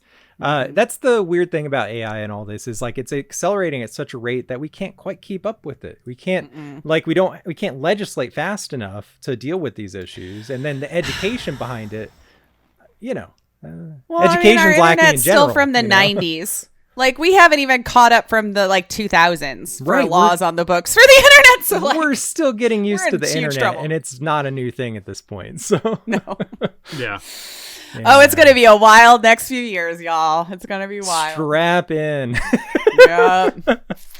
But yeah. Do you guys have any other time travel topics we haven't touched on that you want to? Oh man, I think we covered the gamut. Again, there's a so. lot we could go into, but I was trying not to go too far into it because just Well, check we out my also want book. people to go read the book. Exactly. Yeah. If you like time yeah. travel, again, it is a short story, so it's not a long one, but I included some extra bonus material in there. So, And you can get it on Audible and listen to his wonderful voice. I was just gonna narrate. ask Thank if you. you did it. Aw, I did. Yay. yeah, Good. this is my second audiobook that I did myself because $22.99 was before that, and I had a little fun with the with recording and all that. I feel like all my podcasting kind of paid off with that, Sure.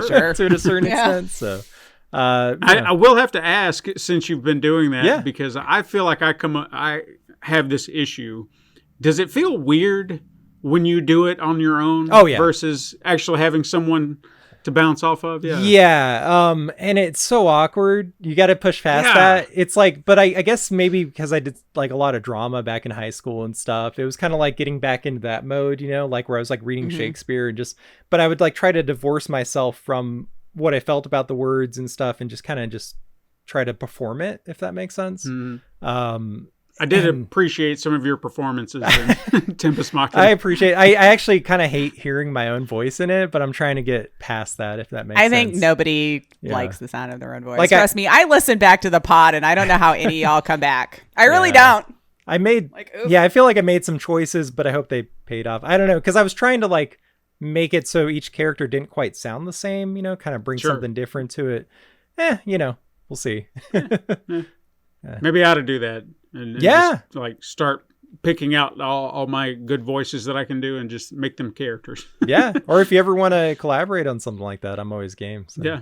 I can always give you the walk-in Hey, if you want. yeah. He's There it subtle, is. it's not that big. I don't go wow all that often. It's just subtle. Love it. Subtle Love things. it. Anyway, Good time. well, if that's it, then Yeah. reach out to our siblings. Let us know what your thoughts are on time travel. I'm sure everyone's got an opinion on this. I'd love to hear it. We'd all love to hear it. I mean, And, you you are can listening tag to the us. past right now. That is true. That is true. You don't even know how far in the past this is right now. No. This could be months ago to you. To This you. is a form of time travel. That is true. True. So find us on social media, on your favorite social media platform at Super Mega Crash. I'm sure you can find Eric over there at Erik Slader. That's right. Unless whatever podcast or not podcast, social media platforms. That's what the word I was looking for. Yeah. If you're over socials. there, we can tag you in. Yeah, and check out the Super Switch Club. It's a Nintendo podcast we're doing right now, going through Star Lots of fun. Tropics, which is a terrible game, but it's a lot of fun to listen to us get through it. See, now that is funny. I remember having so much fun with it. Oh when I was well, a kid. I'm back gonna have to then, go back and look. yeah, Did Yeah, not through your age well. child So lenses. frustrating. It was great. Yeah. Yeah. That's actually a show I need to try to contribute to. I've wanted sure. to because I feel like it would be in my wheelhouse, and I just We'll get you on Haven't got eventually. We might be doing I Donkey just- Kong Country at some point soon. So I told you if you do Mega Man, that's I another will one be that there in a heartbeat. Yeah. I will not hesitate. I'll reel you in That'll- eventually. It's just a matter of Yeah. time, man. I always do. You got to don't I? find that one game that I can't resist. And I was know on that one would be PC the too much one. in my life, so I can't help a whole heck of a lot No past the worries. OG Nintendo. But Yeah. But hey, I mean, that's what they've been doing a lot of. Is a lot of Yeah, OG that's All true. retro I should look gaming. through more of them. That's my I jam. know you guys have so many people too. I'm like, oh, I'll just add another 45 minutes or something because I can't shut up. No, you're good. You You're know? good. We would love to have you if you ever feel like it. But this season was kind of insane with the amount of people that showed up. It was like, holy crap, this is going to be my job. You for the hit some next couple nostalgia months. bumps for a lot of people our age, it sounds like. Yeah, we hit on something. I think we'll see. You know, I'm cautiously optimistic, like all my crazy projects. I'm really surprised Star Tropics had that big of a following. I thought that was a forgotten game. A lot of people voted on it, so I was like, oh, I guess we're doing this. Oh boy. There we go. Well, anyway, send us an email at Super Mega Crash. You can support the show over on Patreon/Pencil Paper Productions. You can leave us a 5-star review on your favorite podcasting app. And you can follow everything that we do over at pencilpaperproductions.com/Super Mega Crash. Links are in the show notes down below. Eric, it was a absolute joy having you back Always. here. Always. Thank you. Anytime. Yeah, we'll definitely get you back. I will drop everything to be on this show and talk with you guys. It's always a You're fun so time. sweet. No, it's fun. You guys are It's always awesome. a joy to have you on. Yeah. Join us again next week, siblings. But until then, go, go, go into the future, beyond your limits.